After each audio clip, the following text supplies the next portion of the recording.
वैसे तो जो जिस भाव से भजता है उस भाव से भगवान उस पर कृपा करते हैं, लेकिन कृष्ण के भी भागवत में दो स्वरूप है। जो कृष्ण अवतार हुआ है उसमें भी कृष्ण के दो स्वरूप है। दो स्वरूप कौन से हैं? एक होता है ऐश्वर्यपूर्ण भगवान, एक होता है माधुर्यपूर्ण भगवान। मतलब ऐश्वर्य मतलब जिसमें वैभव बहुत हो, और माधुर्य जिसमें प्रेम बहुत हो। एक तरफ ब्रज का कन्हैया है जिसके पास वैभव कुछ नहीं है, गैया चराता है, ग्वारिया है, राजाधिराज है, महाराज है। पर ब्रज में ये कृष्ण भगवान है, ऐसा भाव ना तो कभी उस समय था और ना आज भी है। आज भी ब्रज के लोग भगवान को भगवान नहीं मानते।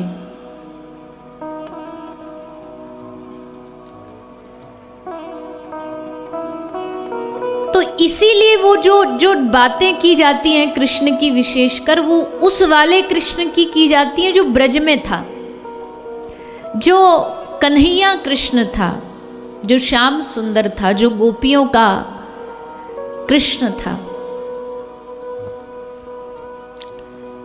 उस भगवान की भागवत में विशेष चर्चा की जाती है, क्योंकि उस भगवान में प्रेम है, मधुर है, मधुरता है, माधुर्य।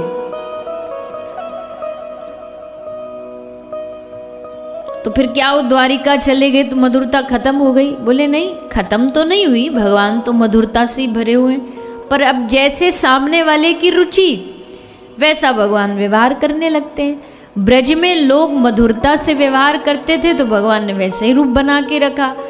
मथुरा और द्वारिका में जाकर के लोग इनके साथ राजा जैसा व्यवहार करने लगे तो ये राजाधिराज बन गए।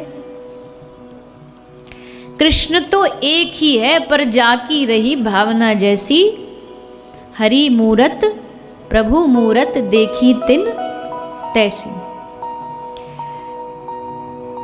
और श्री कृष्ण जो है ना वो बड़े ही जैसे पानी होता ना, पानी को सर्कल वाले बर्तन में डाल दोगे तो उसमें सर्कल गोल गोल बर्फ जमेगी। आप उसमें ट्रायंगल कोई बर्तन में पानी को जमा करोगे तो ट्रायंगल, मतलब पात्र कैसा है, बर्तन कैसा है, उसके हिसाब से पानी शेप साइज धारण कर लेता है। वैसे ही श्री कृष्ण है, जल के समान बहते हो। योगियों के लिए कृष्ण योगी नजर आता है। लोग कहते हैं योगीराज श्री कृष्ण। ब्रज में कोई कहते योगीराज कृष्ण तो उसको डंडा मार के भगाएंगे। बोले भैया हमारा जो ब्रज को कन्हैया ये योगीराज कृष्ण ना है, ये तो हमारो लाला है। यहाँ ब्रज में योगीराज कृष्ण की कोई जगह नहीं है। यहाँ तो प्रेम स्वरूप कृष्ण की पहचान है। पर हाँ, ये मनाही भी नहीं की जा सकती कि कृष्ण का एक एंगल है योगीराज श्री कृष्ण के रूप में। भगवत गीता सुना रहे कुरुक्षेत्र की भूमि में, ये भी एक कृष्ण का एंगल है। अपने परिवार पोता पोती सब खानदान को लेके बैठ के उनको उपदेश दे रहे हैं, ये भी कृष्ण का एक एंगल है। और ब्रज में माखन चुरा रहा है, ये भी जाको जैसा भाई, जिसको कृष्ण ज्ञानी रूप में भाए तो वो कुरुक्षेत्र वाले कृष्ण को भजो, द्वारिका वाले कृष्ण को भजो। पर हाँ, इतना तो कहेंगे कि भैया जो रस ब्रज के कृष्ण को भजने में है ना, वो रस दूसरा कहीं नहीं है। ब्रज के कृष्ण की बात ही अलग है। इतना सीधा, इतना सरल, इतना रस से भरा हुआ है, रस से ओतप्रोत है। देखने में भी सुंदर, बोलने में भी सुंदर, लीला करने में तो पूछो ही नहीं। एक से बढ़कर एक लीला कर रहे हैं ठाकुर जी ब्रज में। तो ब्रज वाला जो कन्हैया है वो मधुरता से भरा हुआ है, वो माधुर्य से भरा हुआ है। इसलिए ब्रज के सब लोग इस मधुर रस में डूबे हुए हैं। कल आपने कथा सुनी, छोटे छोटे प्रसंग सुने भागवत के, तो कोई व्यक्ति ऐसा बचा नहीं जो कृष्ण के प्रेम में डूबा ना हो। जो जहाँ जैसा है, बालक तो बालक, जवान तो जवान, गोपी तो गोपी, ग्वाला तो ग्वाला, सब लोग श्री कृष्ण के प्रेम में, रस में डूबे हुए हैं। और कृष्ण की एक और अच्छी लीला ये है, कृष्ण बच्चों को बच्चों जैसा लगता है। किसी बालक को कृष्ण कथा सुनाओ तो बोलेगे तो एकदम हमारे जैसे ही है, खूब नटखट लीला करता है, बाल लीला करता है। युवा को कृष्ण कथा सुनाओ तो वो कहेगा अरे श्री कृष्ण तो हमारे जैसे ही है। ज्ञानी को सुनाओ तो ज्ञानी को लगेगा कृष्ण तो हमारे जैसा ज्ञानी है। किसी प्रेमी को सुनाओ तो वो उसको कृष्ण अपने जैसा लगे। इसलिए सारी दुनिया में अवतार बहुत हुए हैं, पर इस दुनिया में बस एक ही अवतार को पूर्णावतार कहा गया है, और वो है श्री कृष्ण। पूर्णावतार, हर चीज में पूर्ण हो, वो है श्री कृष्ण। तो ऐसे श्री कृष्ण को गोपियों ने अपना मन दे दिया, अपना दिल दे दिया। और भैया देखो, जिसने अपना मन श्री कृष्ण को दिया है ना, जिसने अपना मन श्री राधा रानी को दिया है, जिसने अपना मन भगवान को दिया है, उसी का मन जीवन भर संतुष्ट और आनंद में रहा है। नहीं तो जिन्होंने अपना मन दुनिया वालों को दिया है ना, दुनिया कभी भी किसी को पूरी नहीं मिलती है। संसार जिसको भी आज तक मिला ना, अधूरा ही मिला, कभी किसी को पूरा नहीं मिलता है। बताओ किसी को पूरा मिला हो तो कहीं ना कहीं कोई ना कोई संसार में कमी छूट जाती है कि नहीं। ये रिश्ता बहुत बढ़िया तो दूसरे रिश्ते में खटपट हो जाएगी, दूसरा रिश्ता बढ़िया चलेगा तो तीसरे में कुछ गड़बड़ झाला हो जाएगा, धोखाधड़ी हो जाएगी। मतलब कि सीधा सा है कि संसार से जब भी कोई व्यक्ति हटा तो अतृप्त होकर ही हटा। किसी ने ये नहीं कहा कि हाँ हमने तो भैया सब पा लिया संसार में। जब भी गया यहाँ से अधूरा ही गया कि नहीं नहीं ये रह गया, ये रह गया, ये चीज़ रह गई, ये विषय रह गया, ये वस्तु रह गई। और जब अध्यात्म मार्ग में, प्रेम मार्ग में जिसको मिला पूरा मिला। भगवान जब भी मिलते पूरा ही मिलते, और संसार जब भी मिलता अधूरा ही मिलता है, क्योंकि पूर्ण परमात्मा है, पूर्ण भगवान है, पूर्ण श्री कृष्ण है। तो अगर हम चाहते हैं कि हमारे मन की गति, हमारा मन अच्छी जगह पर जाकर के लग जाए, तो इस मन को उसको दो जो इसको संभाल करके रख सकता हो। अब हम कहेंगे जी हमारे मन पे तो ऑलरेडी दुनियादारी का कब्जा बना हुआ है कि नहीं। मन के एक कोने में परिवार भी रहता, मन के एक कोने में व्यापार भी रहता है, मन के एक छोटे से कोने में प्रसिद्धि रहती है, मन के एक कोने में कोई पद की लालसा रहती है। मन में सब छोटे छोटे कोनों में घर बना रखा है, इच्छाओं ने कब्जा कर रखा है।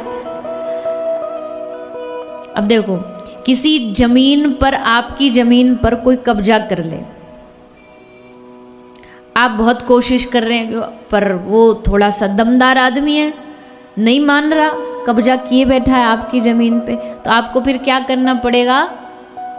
ये तो दमदार है ही, पर आपको इससे भी कोई और बड़ा दमदार लाना पड़ेगा, जो उसकी जमीन, अगर आप किसी बड़े जमींदार को वो जमीन बेच दोगे और कहोगे भैया ये आपकी है, अगर लेनी है तो इससे ले लो, तुम छुड़वा लो, हम तो कह के थक गए, अगर लेनी है चाहिए तो आप ले लो।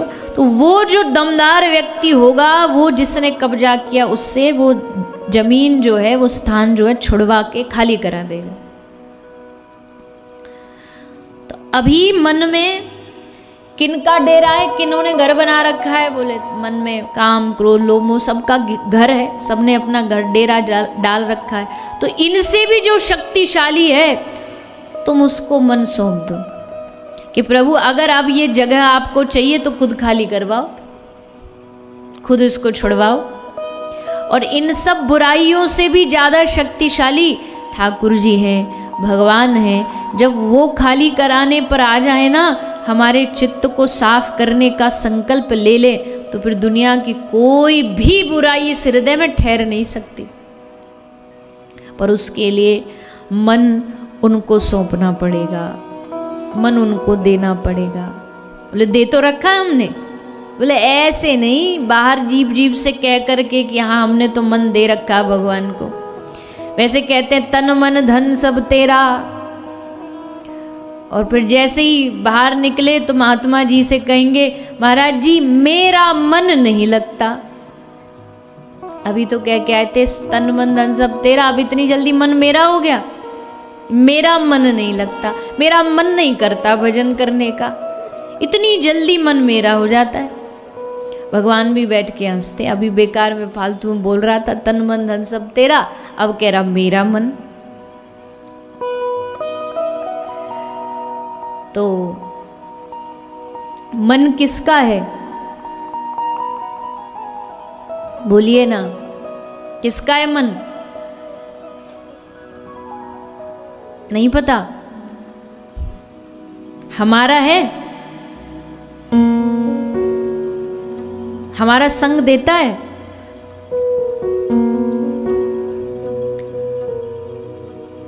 इसको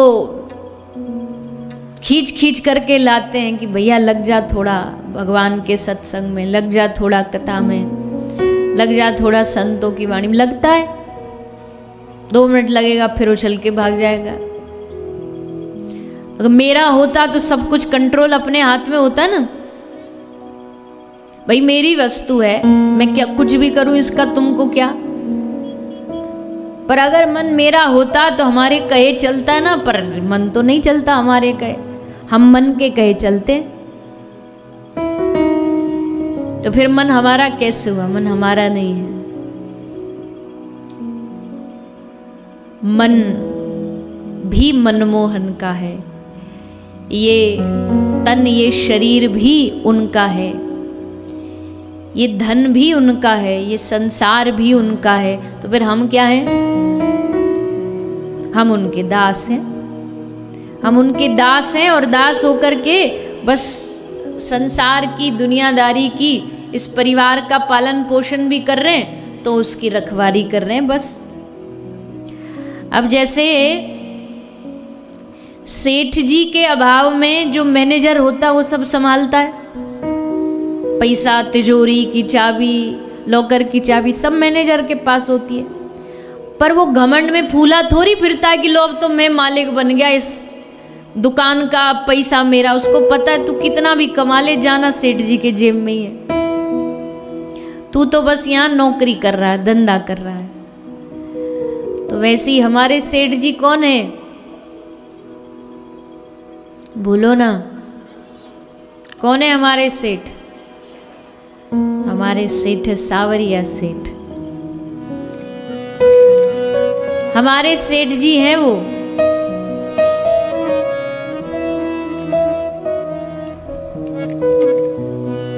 और सेठानी कौन है?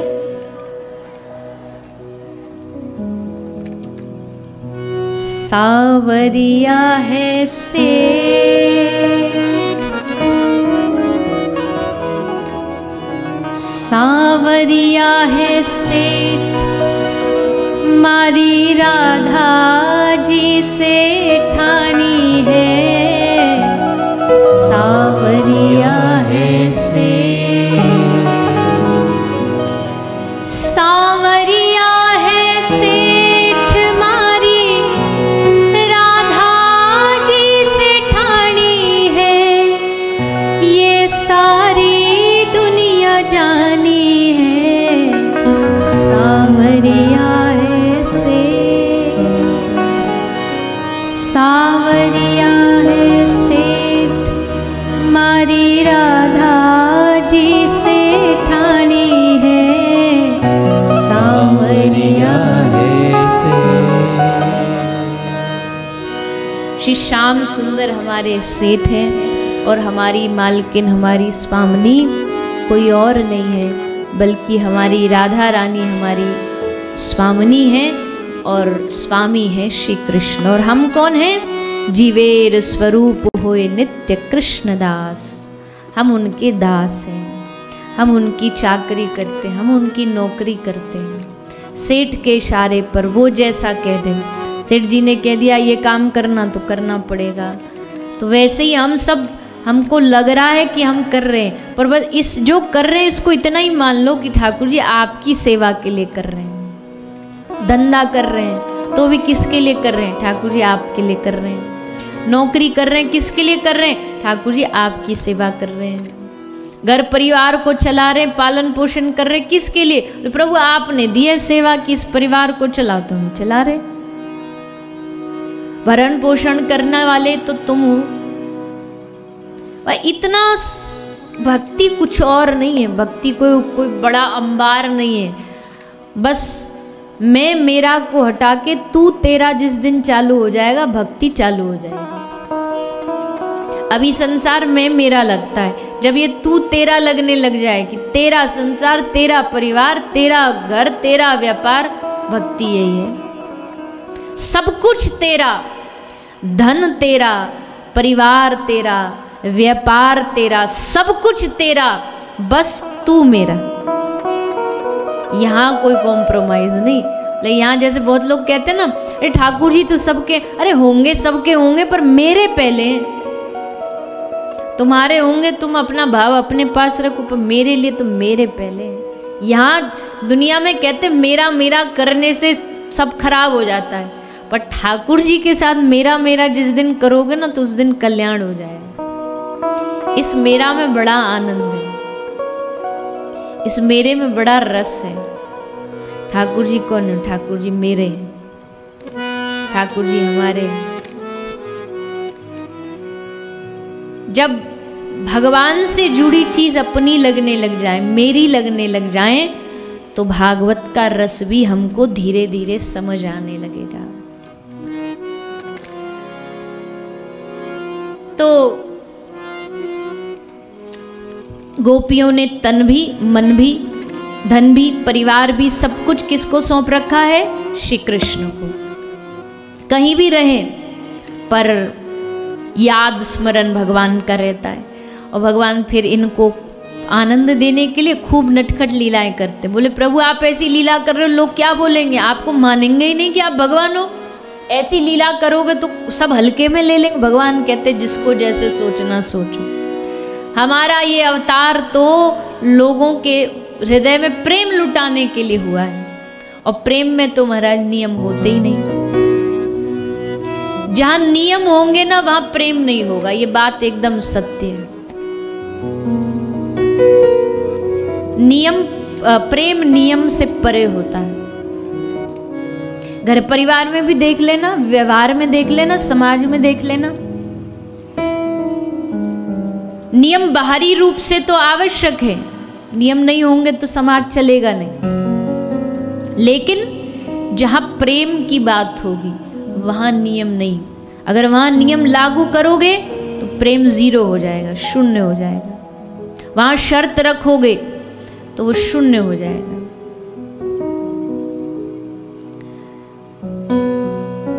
तो भगवदीय प्रेम में नियम, वहां भी हम नियम घुसा देते हैं, वहां भी हम शर्त घुसा देते हैं। प्रभु हमारा ये काम करो तो हम तुम्हारी गिरिराज जी की परिक्रमा देने आएंगे, और नहीं करो तो नहीं जाओगे।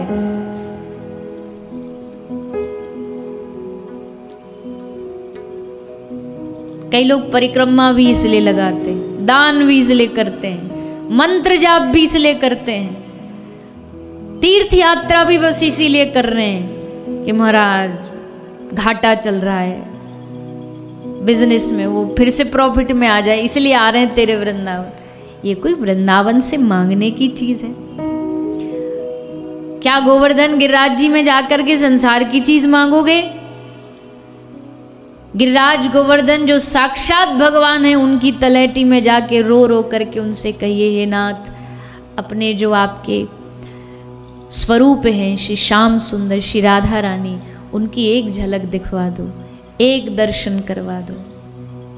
पर ना हम मांगते ना, इसलिए फिर हमें मिलता है। जो मांगते वो मिल जाता है, संसार की चीज़ें मिल जाती हैं, उसी में राजी हो जाते हैं। ये घाटे का सौदा है, दुनिया के सबसे बड़े घाटे का सौदा है। जिसने भगवान से संसार की चीज मांगी ना, उस सबसे बड़े घाटे में। ये संसार की चीज तो और जगह से भी मिल सकती है, पर भगवान तो भगवान के होने से मिलते हैं, भगवान तो भगवान को मांगने से मिलते हैं। अभी तक भगवान से मांगा है हमने, भगवान को नहीं मांगा। अगर भगवान को मांगते तो कब के मिल जाते। तो अच्छा, इस पे भी लोग तर्क करते हैं। आप कुछ होंगे या बैठे होंगे, आपके मन में भी आ रहा होगा, बहुत सारे बोलते भी हैं कि भाई भगवान से नहीं मांगेंगे तो किससे मांगेंगे, भगवान ही तो एक देने वाला, भगवान से नहीं मांगेंगे तो तुम्हारा प्रेम झूठा है। अगर तुम्हें बताना पड़े भगवान को कि तुम्हें क्या चाहिए। 2, 5, 10 महीने का बालक होता, क्या उसको माँ को बताना पड़ता है कि अब हमको भोजन चाहिए, अब हमको नहलाओ? नहीं बताता ना। सारा काम कौन करती है? उसकी माँ करती है, अपना दिमाग लगा करके। अब भूख लगी होगी, चलो इसको दूध पिलाओ। अब इसको सोने का समय आ, नहीं भी सो रहा होगा तो उसको सुला के गा गा के उसको सुलाई, सो जा सो जा सो जा। बच्चे को तो पता भी नहीं कि अभी सोने का समय है। खिलाने का समय आए खिलाएगी, घुमाने का समय आए घुमाएगी। बताना थोड़ी पड़ता। अगर तुमको बताना पड़ रहा है भगवान को कि प्रभु हमें ये चीज की जरूरत है, तो अभी प्रेम नहीं आया। बताना नहीं पड़ता उनको। तुम्हारे चाहने से पहले उसे पता है कि तुम्हारे लिए क्या भला है, क्या भला क्या बुरा, वो सब जानता है। तुम्हारी बुद्धि इतना सोचेगी और उसकी बुद्धि विशाल है। हीरा छोड़ करके हम कांच मांगते हैं और वो हीरा देने को तैयार है, हम कांच मांग रहे। उस पर जब छोड़ देता है जीव तो भगवान अपना सब कुछ लुटा देते हैं, सब कुछ दे देते हैं। मांगना है तो बस एक चीज मांगो। मेरे हृदय में ये भाव जगा दो प्रभु कि बस आप मेरे हो, बस आपसे मेरा रिश्ता है, आपसे मेरा संबंध है। और ये संबंध बड़ा पुराना संबंध है। इस दुनिया में बताओ कितना पुराना रिश्ता होगा जिनको आप जानते हो कि ये हमारे दोस्त हैं। में तो कितना पुराना रिश्ता, ज़्यादा से ज़्यादा 10 साल, 20 साल, 80 साल पुराना, 100 साल 100 साल से ज़्यादा तो जिएगा कौन आज। 100 साल पुराना रिश्ता ही तो होगा, क्योंकि पिछले जन्म के रिश्तों को तो इस जन्म में जानते भी नहीं। जानते पिछले जन्म में कौन थे माँ बाप, कौन था बेटा, जानते हो? अगले जन्म में कौन होगा जानते हो? तो फिर कितने इस 80-90 साल वर्ष पुराने रिश्तों को हम जानते और अपना मानते। और ठाकुर जी से हमारा रिश्ता जानते हो कितना पुराना है, गिन नहीं सकते। साल नहीं, महीना नहीं, एक युग नहीं, युग युगों से हमारा रिश्ता भगवान से है, क्योंकि ये जीव बना उसी के अंश से है। ईश्वर अंश जीव अविनाश, उनके अंश से हम बने। मतलब ये रिश्ता कोई टेम्परेरी वाला रिश्ता नहीं है, ये युग युगों का रिश्ता चलता हुआ आ रहा है। उस रिश्ते को पहचानो, उस रिश्ते को जानो और ठाकुर जी से रोज कहो प्रभु मेरा और आपका रिश्ता हर दिन मजबूत होता चला जाए, मेरा विश्वास आपके प्रति दृढ़ होता चला जाए, मेरे मन में ये बात बैठती चली जाए कि एकमात्र श्यामा श्याम ठाकुर जी हमारे।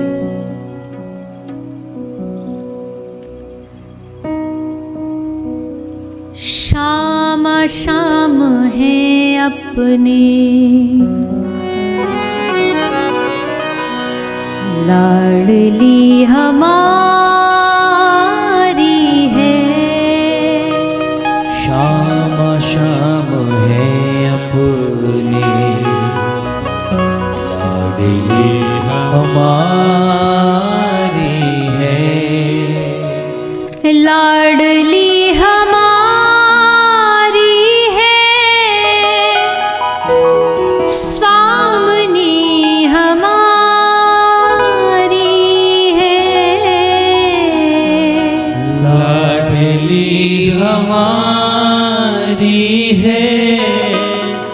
स्वामिनी हमारी है। दर्शन का हूँ अभिलाषी, दर्शन का हूँ अभिलाषी, दर्शन का हूँ अभिलाषी, अरज हमारी है। श्यामा श्याम है अपने। जो मानता है कि ठाकुर जी हमारे हैं, तो आज भागवत जी से निवेदन करिए। कहते भागवत जी कल्पतरु है, इनके चरणों में बैठ के जो मांगता है उसको प्रदान कर देती, दे देती है। तो यही मांगिए, संसार वाली चीज़ मांग के कोई लाभ नहीं होना, कोई फायदा नहीं होना, क्योंकि वो इच्छा पूरी होती ही अगले दिन फिर नई इच्छा पैदा हो जाएगी, अब कुछ नया चाहिए। इसलिए कि ऐसी इच्छा मन में ठाकुर जी बिठा दे कि एक इच्छा से ही सब पूरा हो जाए। और यही इच्छा क्या कि ठाकुर जी हमारे बन जाएं। हमें ये है, वो ऐसा नहीं कि नहीं है हमारे, पर एक सूरज तो पहले से था, धरती पहले से थी, सब समझते थे कि सूरज घूमता है, सूरज सुबह सुबह आता है फिर रात को चला जाता है। पर फिर विज्ञान ने खोज करी, पता किया, तो फिर पता चला कि सूरज तो वहीं के वहीं है, धरती घूमती है। क्या हुआ? रियलाइज हुआ भगवान से हमारा रिश्ता कोई नया नहीं है, स्थापित है, बस उसको याद करना है, रियलाइज करना है, पता करना है, एहसास उसका करना है। इसलिए कहिए ठाकुर जी से, श्यामा श्याम है अपने, लाडली हमारी है। श्याम है अपने, लाडली हमारी है। श्यामा श्याम है अपने, लाडली हमारी है। स्वामिनी हमारी है, स्वामिनी हमारी है, लाडली हमारी है, लाडली हमारी है, स्वामिनी हमारी है। स्वामिनी हमारी है।